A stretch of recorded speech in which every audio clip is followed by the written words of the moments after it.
paling mudah. Oke. Assalamualaikum warahmatullahi wabarakatuh. Waalaikumsalam warahmatullahi wabarakatuh. Bismillahi walhamdulillah alladzi jama'a alaina fi harokati syahidiyah. Asyhadu alla ilaha illallah wahdahu la syarikalah wa asyhadu anna Muhammadan abduhu wa rasuluh la nabiyya ba'dah. Wa sallallahu wa sallama ala sayyidina wa maulana Rasulillah wa ala alihi wa man tabi'ahum bi ihsanin ila yaumil qiyamah. Amma ba'dah. Ila hadrati jamil malaikatil muqarrabin alaihimus salatu wassalam wa jamil anbiya wal mursalin wa ulil azmi minar rusul wa khususan sayyidina wa maulana Muhammadin sallallahu alaihi wasallam wa ala alihi wa ashabihi wa azwajihi wa dzurriyyatihi wa ali baitihi ajmain wa ila hadrati nabiyil hidir abil abbas bali ibn malkan alaihi salam wa ila hadrati sa'iri sadatina sufiyatil muhaqqiqin wal auliya sholihin wal ulama il aminin aina makan masyarikil ardi ila maghribiha khususan ila hadrati auliya itisatil ladina balagudina fi buldatina Indonesia wa nahusu khususan ila hadrati Raden Masahid Sunan Kalijogo bin Adipati Wilotekso qaddasallahu sirahum wa usulihim wa furu'ihim wa jamil huquqi alaihim ajma'in wa ahli silsilatihim wal akhidina anhum wa nafa'anallahu bihim wa bi'ulumihim fid daraini amin ya rabbal alamin. Wa nahusu khususan ila hadrati walidayya khususan ila hadrati wa ila hadrati warhamhuma kama rabbayani shaghira syai'un lillahi lahuma al-fatihah. A'udzu billahi minasyaitonir rajim. Bismillahirrahmanirrahim. Alhamdulillahi rabbil alamin arrahmanir rahim maliki yaumiddin. Iyyaka na'budu wa iyyaka nasta'in ihdinas siratal mustaqim.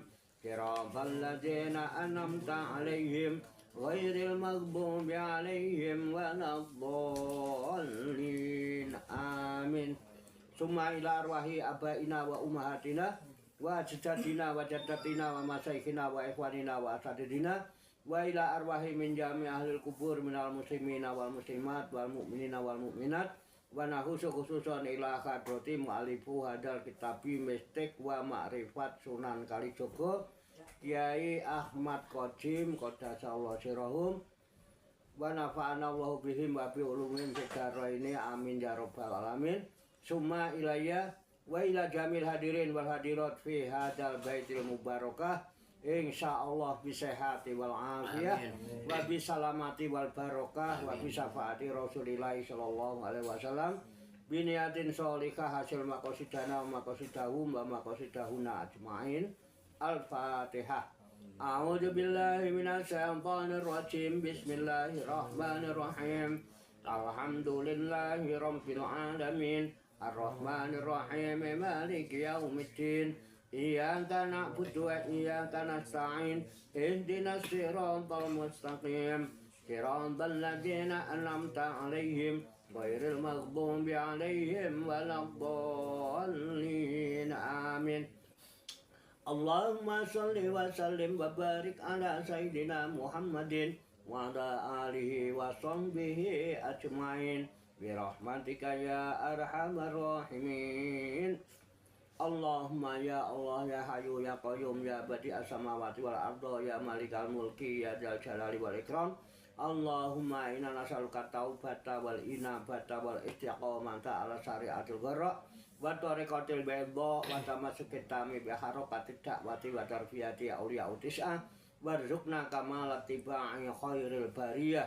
Allahumma alhimna ilman na'rifu bihi awamiraka wa na'rifu bihi nawahiyaka warzuqna Allahumma balagota fahmin nabiyyin wa fasahata hifdzil mursalin wa sur'ata ilhamil malaikatil muqarrabin wa akrimna Allahumma binuril ilmi wa judatil fahmi wa sur'atil fahmi warzuqnal hikmata wa ma'rifatal ilmi wa sabatid dhihni wal aqli wa akhrijna min dhulumatil wahmi wa alimna asrar hikmatika bi haqqi sayyidina Muhammadin sallallahu alaihi wasallam bi rahmatika ya arhamar rahimin walhamdulillahi rabbil alamin.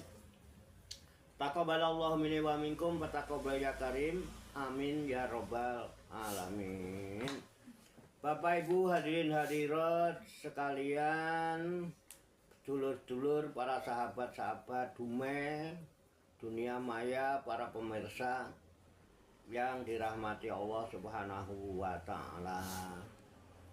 Rahayu sagung dumadi, semoga seluruh makhluk di alam semesta, baik yang kelihatan maupun yang tidak kelihatan di setiap ruang dan waktu pada segala tingkatan, senantiasa mendapatkan ketenangan, ketentraman, kenyamanan, keamanan, kedamaian, keselamatan, kesejahteraan dan kebahagiaan dari Allah Subhanahu wa taala, dan kepada kita sekalian senantiasa mendapatkan cucuran rahmat, barokah, maghfirah dan ridha Allah Subhanahu wa taala. Amin ya rabbal alamin. Marilah kita lanjutkan tabarukan kita ngalap barokah bedah buku mistik dan makrifat Sunan Kalijogo yang disusun oleh Al Mukarram Bapak Kiai Ahmad Khodim sebagai referensi atau bahan rujukan untuk bahan perenungan atau tafakur kita atau diskusi kita, sekaligus menjadi input yang bisa jadikan bahan proses berpikir untuk menghasilkan output yang positif. Langsung saja saya bacakan halaman 131 di sini. Ya, bab niat. Bab niat itu ada sekarang perihal niat gitu ya. Langsung saja saya bacakan. Qala musannif badal kitab. Bismillahirrahmanirrahim. Sekarang perihal niat. Sebagaimana yang telah diutarakan bahwa berwudu harus disertai niat. Tanpa niat sama saja dengan membersihkan bagian-bagian tertentu dari anggota badan. Dalam sebuah hadis yang diriwayatkan oleh Bukhari disebutkan bahwa sesungguhnya amal perbuatan itu tergantung niatnya, ya, tergantung niatnya. Inamal a'malu biniat. Hadis ini amat populer di kalangan awam. Ajaran tentang niat ini pun diajarkan oleh Sunan Bonang dalam Suluk Wujil. Seperti telah diketahui bahwa Sunan Kalijogo itu murid Sunan Bonang. Maka dalam hal niat ini pun sudah pasti Sunan Kalijogo menerimanya. Dijelaskan dalam bait 40 pada suluk tersebut sebagai berikut. Rawujil niatiku luwih saking amale ponang akatah. Nora basa swara reke. Ya. Niating pingil iku kang gumelar ayanani riki, nyanani riki, kang gumelar nyanani reki. Sejatine kang niat nora niatipun, niating pingil gumelar, niating sembayang nora beda niki, lan niat abi begal, ya, abi begal, niat ambe begal, ya. Ya. Nora bedane iki lan niat ambe begal. Artinya, hei Mujil, niat itu lebih utama dari amalan yang banyak. Niat itu bukan bahasa maupun suara. Niat itu untuk melakukan tindakan yang ada di dalam pikiran.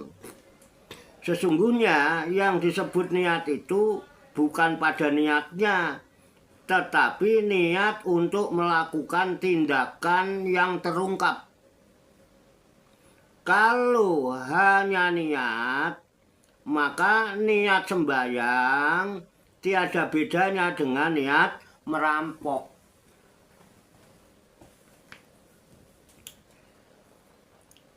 Kata niat dalam bentuk niat ditemukan pada ayat di Quran surat 32 ayat 52. Yang dimaksud adalah kehendak untuk melakukan sesuatu. Ya niat, ya. Kehendak untuk melakukan sesuatu ya niat. Memang merupakan dorongan untuk melakukan atau mengerjakan sesuatu. Karena itu, niat bukan berupa bahasa atau suara. Ajaran ini bukan untuk menyalahkan orang yang mengucapkan niat ketika hendak mengerjakan sembahyang atau lainnya. Yang dimaksudkan dalam ajaran suluk tersebut, niat itu tidak sebatas ucapan, baik itu ucapan dalam hati atau melalui mulut. Niat tidak demikian. Kalau hanya berupa ucapan, bersuara atau dalam hati, maka itu sama saja antara mengucapkan niat untuk bersembahyang maupun merampok. Niat yang demikian jelas tidak lebih utama daripada perbuatan. Niat disebut lebih penting daripada amalan yang banyak. Bila mana niat itu merupakan kehendak untuk melakukan sesuatu yang sudah digagas dalam pikiran, niat yang sudah direncanakan dan dimantapkan dalam pikiran, niat semacam inilah yang membedakan antara perbuatan bajik dan perbuatan jahat. Niat semacam inilah yang disebut dalam suatu hadis sebagai niat yang lebih baik daripada amalnya. Mungkin ada yang berseloroh ya, mungkin ada yang berseloroh. Kalau begitu ya lebih baik berniat saja, nah, tidak perlu beramal atau bertindak. Pikiran semacam ini jelas tidak memahami makna hadis tersebut. Apa yang dimaksud dengan niat lebih baik daripada amalnya? Pertama, dalam hadis tersebut jelas dinyatakan ada amal, ada tindakan. Cuma kalau ditimbang bobotnya, niat ini lebih utama daripada amalannya. Kok bisa begitu? Ya karena dengan niat yang sama, kualitas pekerjaan antara orang yang satu dengan yang lain bisa berbeda.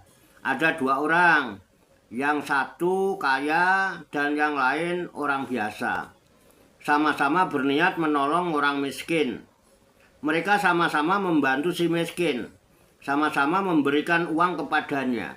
Si kaya memberikan 1 juta rupiah. Orang biasa itu memberikan 10.000 rupiah kepada si miskin.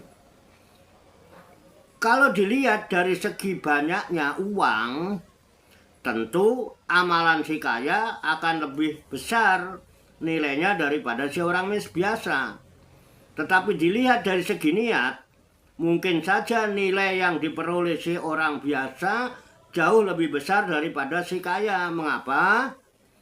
Karena si orang biasa tersebut memberikan bantuan berdasarkan uang sisa yang ada pada dirinya.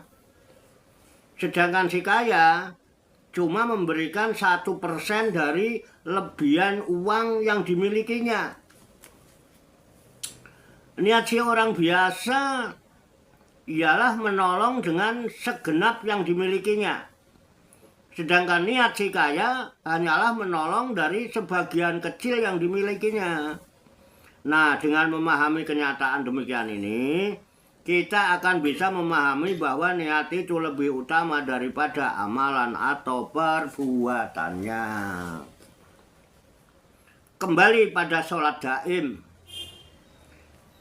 Disebutkan bahwa diam, bicara, dan semua gerak-gerik tubuh merupakan sholat. Mengapa? Karena diam pun harus disengaja atau diniatkan untuk diam. Bukan karena tidak ada yang akan dibicarakan, tetapi berniat diam untuk menghindari kemungkinan berbuat dosa dari apa yang diucapkan. Bicara pun karena lahir dari suatu niat berbicara yang bermanfaat. Bukan sekedar ngomong atau berbicara. Bukan sekedar bicara untuk mengisi kekosongan. Lah bagaimana dengan senggama suami istri, berak dan kencing? Apa sama? Nah, apa sama tindakan ini bisa disebut salat? Ya, karena senggama suami istri merupakan tindakan untuk menyucikan syahwat atau birahi. Niat senggama suami istri bukan semata-mata untuk memenuhi kebutuhan nafsu birahi. Banyak hal positif yang bisa diwujudkan dalam senggama suami istri untuk membangun romantisme kehidupan, untuk menciptakan keharmonisan hidup, sarana untuk mempunyai anak yang sah, serta untuk mendekatkan diri kepada Tuhan. Berak dan kencing pun harus merupakan wujud penegakan sholat. Nah, tatkala buang air besar maupun kecil, tidak cukup dengan mengeluarkan kotoran dari tubuh semata. Harus ada niat untuk membuang hajat dan sekaligus membuang penyakit yang mungkin ada di dalam tubuh, sekaligus untuk membuang energi negatif dalam tubuh dan memancarkan energi positif ke lingkungannya. Karena itu, sholat daim disebut sebagai sholat yang tanpa menggunakan air untuk berwudu. Ya, wudunya ya niat yang suci dalam setiap gerak dan tindakan. Cara sholat 5 waktu seperti yang kita lihat sekarang ini sebenarnya bukan hal yang baru dalam agama Islam. Sebelum Kanjeng Nabi Muhammad SAW menetapkan tata cara sholat 5 waktu, para pemeluk agama Kristen Ortodoks Syria mengamalkan sholat mirip sholat kita ini sebanyak 7 kali dalam sehari. Malah 7 kali. Sama kayak kita. Sholat sebagai rangkaian bentuk sembahyang lahiri, yaitu rangkaian gerakan berdiri, rukuk atau membongkok, sujud menempelkan dahi pada lantai, dan duduk sudah biasa dipraktekkan oleh masyarakat Arab pra-Islam. Agama Kristen Ortodoks, Nestorian, dan Monofisit yang ada di Jazirah Arabia pada masa itu biasa melakukan salat dalam bentuk yang tak terlalu beda dengan sholatnya Islam. Karena itu, salat yang diajarkan oleh Nabi kepada orang-orang Arab waktu itu tidak dipandang sebagai hal yang asing. Dan Nabi hanya memerintahkan pengikutnya untuk melakukan salat sebagaimana yang dia kerjakan. Karena fokusnya adalah pembangunan akhlak umat, maka tata cara sholat tidak diajarkan dan dilatihkan secara khusus, sekedar hiasan sholat daim. Hiasan sholat daim. Dalam sholat, dalam serat Weddatama disebutkan bahwa salat merupakan sembah raga, yaitu tata cara penyembahan yang dilakukan dengan menggunakan tindakan tubuh atau badan jasmani. Orang yang mengamalkan sembah raga disebut sebagai orang yang magang, ya, yaitu belajar untuk bisa menjalankan penyembahan yang lebih tinggi. Dalam bahasa tasawuf, salat disebut sebagai riyadhah. Riyadhah, eksersis atau latihan. Salat itu latihan. Latihan sembah raga. Itu namanya. Tujuan sembah raga adalah untuk memperoleh kondisi badan yang lebih sehat. Hal ini disebutkan dalam serat tersebut pada pupuh gambuh bait ke-7 dan ke-8. Isinya, lire saring atiku kena uga ing ngaran laku. Ya. Dihin ajek kapindone ora beri, atap apa? Atabri pakolei putraning sun. Ya, nyenyeger badan mrih kuat, nyenyeger badan mrih kuat. Wong seger badanipun, otot daging kulit balung sungsum, ya, rumrah ing rah memarah antenging ati, antenging ati nunungku angruwat ruweting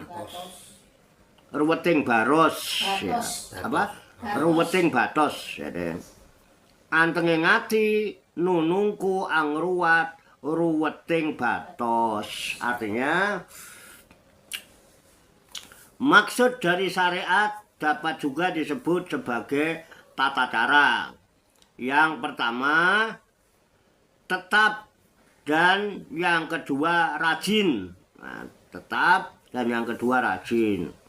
Hasilnya anakku menyegarkan badan agar lebih kuat. Orang yang segar badannya, otot, daging, tulang, kulit, dan sumsumnya mempengaruhi darah dan menyehatkan hati. Senang, itu ya. Hati tenang, menyehatkan hati tenang. Dan tenangnya hati itu membuat hilangnya kekusutan hati. Nah, jadi jelas bahwa dalam pandangan Islam Jawa yang dianut oleh Sunan Kalijogo, tata cara ibadah lahiriah kurang penting artinya bagi kehidupan bila dibandingkan dengan ibadah hati. Ibadah batin dipandang lebih utama daripada ibadah jasmani. Dalam pandangan Islam Jawa, syariat lahiriah itu dianggap sebagai cara untuk mendapatkan keadaan badan yang lebih segar. Karena dengan badan yang segar, yang sehat, ya, sesaknya hati dan kekalutan pikiran akan hilang. Lalu mengapa syariat yang dapat menyingkirkan keresahan hati dan kekalutan pikiran itu dipandang lebih apa yang namanya inferior ya, lebih rendah daripada ibadah batin, karena dengan ibadah batin hati akan menjadi lebih tenang dan pikiran lebih jernih. Dengan demikian badan bisa digunakan untuk melakukan kebutuhan hidup lainnya. Wallahu a'lam bishawab. Demikianlah tabarukan kita bedah buku Mistik dan Makrifat Sunan Kalijogo yang baru saja saya bacakan. Semoga dengan wasilah ini Allah memberikan kemudahan-kemudahan pada kita, mampu memahami makna-makna serta hikmah-hikmah yang terkandung di dalamnya, sehingga apa yang saya bacakan bisa menjadi input yang positif. Kemudian input yang positif bisa dijadikan bahan proses berpikir untuk menghasilkan output yang positif pula. Untuk itu mari kita pahami, kita tafakuri, kita siapkan wadahnya hati dan pikiran kita. Dengan hati yang bersih, pikiran yang jernih, semoga Allah memberikan kekuatan lahir dan batin, mampu menerima pancaran ilmu Allah yang mulia ini ke dalam kolbu dan pikiran kita masing-masing, sehingga ilmu Allah yang mulia tertancap di lubuk hati kita yang paling dalam, dan kita digolongkan Allah menjadi hamba-hamba Allah yang mulia di sisinya. Amin ya robbal alamin. Selanjutnya monggo dipersilahkan, didiskusan, ditanggapi dan dibahas bersama-sama sebagai bahan renungan. Yang mau ngopi silahkan ngopi, yang mau ngerokok-rokokan itu yang ada ya, ada bolu, ada teh, ada apa, silahkan monggo. Aku ya tak ngopi dulu. Ayo silakan, monggo ditanggapi. Ada Pak Ustadz Jul, Pak Ustadz Kalimi, Mbah Nur, Mbak Tadedi, monggo. Lah, ayo silakan. Mbah Nur tuh. Nonton dulu. Ayo, aku tak ngerokok. Monggo Pak, monggo silakan. Apa yang mau ya sesuai dengan penalaran lah. Yang didengar, yang kurang paham, atau yang ya ditanggapi apa yang didengar lah, supaya tidak salah paham dan lain sebagainya.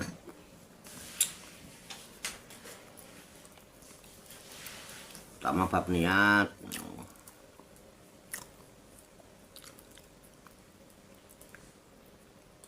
Jadi ada sholat 5 waktu, ada sholat daim, kedua-duanya pakai niat.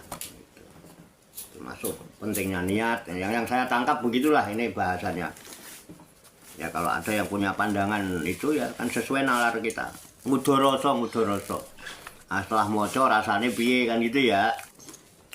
Ada kan ada masukan, masa nggak ngerasakno gitu ya. Nah, sesuai rasanya masing-masing.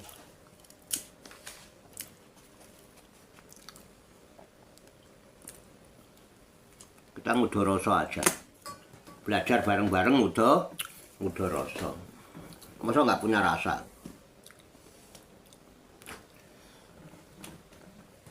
Gue Mbak Limi. Ini apaan? Bukan kayak gitu. Oh iya ini tahu. Belum. Hmm? Udah. Ya ya.